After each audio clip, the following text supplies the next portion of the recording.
রাজ্যে রাজনৈতিক পালাবদলের পর বিভিন্ন জায়গা থেকে তৃণমূলের নেতা নেত্রীদের বিরুদ্ধে উঠে আসছে একের পর এক অভিযোগ। কারো বিরুদ্ধে উঠছে তোলাবাজি, কাটমানি নেওয়ার অভিযোগ, তো কেউ আবার দুর্নীতি বা বেনিয়ম করেছেন বলে অভিযোগ উঠছে। আর সেই সমস্ত নেতা নেত্রীদের বিরুদ্ধে বিক্ষোভে সামিলও হতে দেখা যাচ্ছে বিজেপির নেতাকর্মী, সমর্থক, সাধারণ মানুষকে। এবার দুর্নীতির অভিযোগে এক তৃণমূল কাউন্সিলরের বাড়ি ঘেরাও করে বিক্ষোভ দেখালো বিজেপি। উঠল চোর চোর স্লোগানও। খারাপ রাস্তা ও বেহাল নিকাশি ব্যবস্থার প্রতিবাদে হুগলির বৈদ্যবাটির 20 নম্বর ওয়ার্ডের কাউন্সিলর হরিপদ পালের বাড়ি ঘেরাও করেন বিজেপি কর্মী সমর্থকরা। 1 মাসের মধ্যে সমস্যার সমাধান না হলে পদত্যাগ করবেন বলে জানিয়েছেন ওই কাউন্সিলর। অভিযোগ, বৈদ্যবাটির 20 নম্বর ওয়ার্ডে গোপালবাগ নিচুমাঠ এলাকায় দীর্ঘদিন ধরেই বেহাল নিকাশি ব্যবস্থার কারণে স্থানীয় বাসিন্দাদের ঘরে জল ঢুকে যায়। এমনকি বারবার কাউন্সিলরকে বলেও কোনো লাভ হয়নি, তাই অবশেষে কাউন্সিলরের বাড়ি ঘেরাও করে বিক্ষোভ প্রদর্শন করে বিজেপি। কাউন্সিলরকে দেখে ওঠে চোর চোর স্লোগান। কাউন্সিলরের বিরুদ্ধে ক্ষোভ উগরে দেন স্থানীয় বাসিন্দাদের একাংশ। আমরা সেই বিক্ষোভের ছবিটাই একটু দেখাচ্ছি। কাউন্সিলরের বাড়ি ঘিরে কিরকম বিক্ষোভ প্রদর্শন চলছে দেখুন। এক মাসের মধ্যে যায়নি, ওখানকার এলাকার লোকজন দেখেনি। জবাব তোমায় দিতেই হবে। কালো মাঠ বোঝানো হলো কেন, হরিপদ পাল জবাব দাও। মাঠ বোঝানো হলো কেন, হরিপদ পাল জবাব দাও। ওয়ার্ডের প্রতিটা দুর্নীতি সবার সামনে আনতে হবে। কালো মাঠ বোঝানো হলো কেন, হরিপদ পাল জবাব দাও। বিজেপি নেতা অভিজিৎ কর্মকার তিনি কি বলছেন, তার কি অভিযোগ শোনাবো।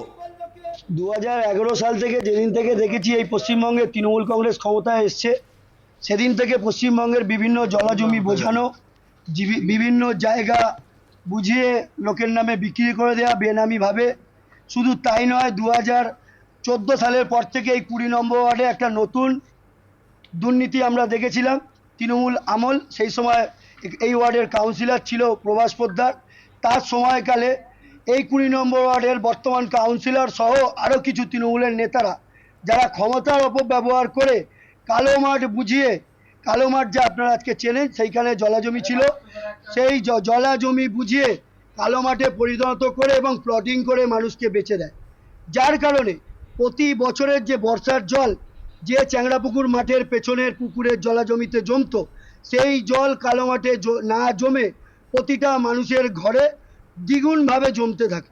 এই সমস্যা আমরা 2016 সাল থেকে দেখছি।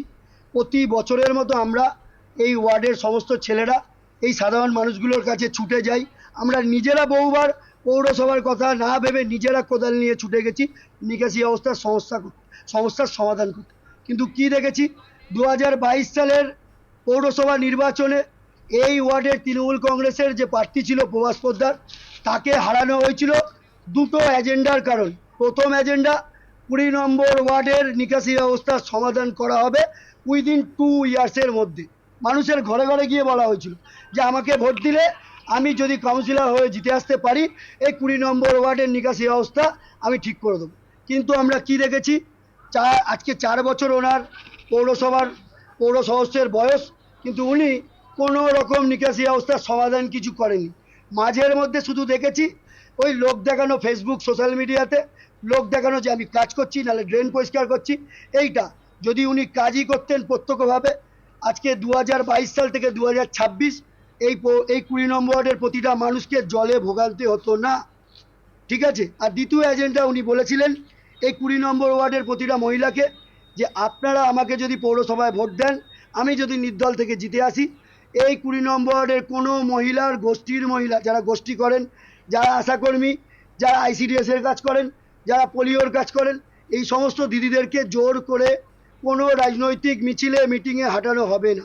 কিন্তু আমরা সেটারও কোনো রেজাল্ট দেখিনি। আমরা দেখেছি প্রতিনিয়ত উনি ওই দিদিদেরকে জোর জবরদস্তি চাকরি চলে যাওয়ার ভয় দেখিয়ে এই সব করে প্রতিটা মানুষকে উনি নিয়ে এসছেন মিটিং মিছিল। বিজেপি নেতার বক্তব্য শোনালাম। এবার ওই এলাকার বাসিন্দা পাপিয়া দাস তিনি কি বলছেন শুনুন। এই এত সমস্যার মধ্যে দিয়ে আমরা এত বছর ধরে চলছি, এই কারণে আমাদের কাউন্সিলরের কাছে আসা। তার মধ্যে কাউন্সিলরের কাছে এর বাজে অনেকবার আমরা মহিলাদের নিয়ে গেছি, মহিলাদের নিয়ে গিয়ে বলেছি আমাদের সমস্যার কথা, উনি পাত্তা দেননি আমাদের কোনো কথায়। উনি বলেছে করে দেবো ওইটুকুই।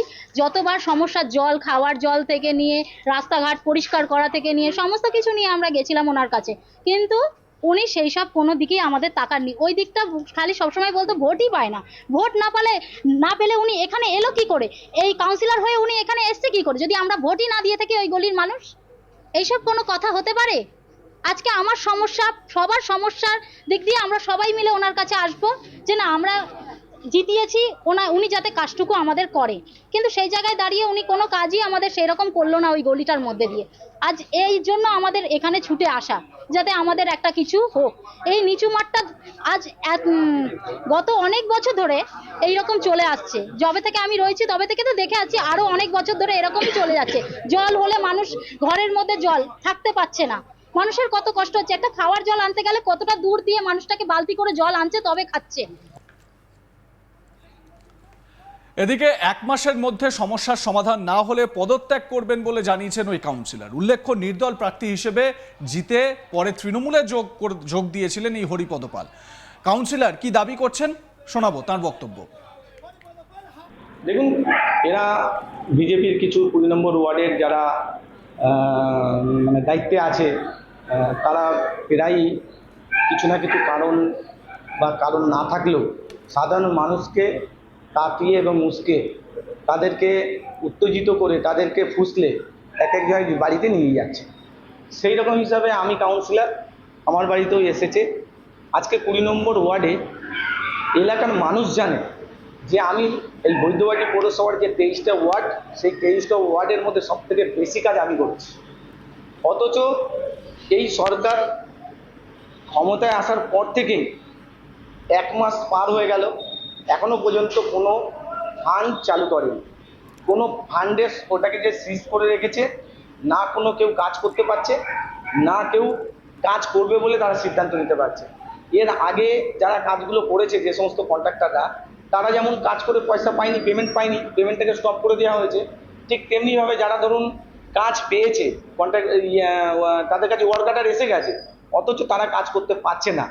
তারা ভয়ে যে যদি তারা কাজ করে পয়সা না পায়, ঠিক এমন একটা অবস্থায় আজকে বৈদ্যবাটী পৌরসভার এই স্টপ ফান্ড করে দেওয়ার জন্য অনেক লেবারের মাইনা হয়নি এখন এই মাসে, তারা অনেক সময় কাজ হালকা দিয়ে দিয়েছে। এরকম অবস্থায় ঠিকঠাকভাবে কাজগুলো করা যাচ্ছে না।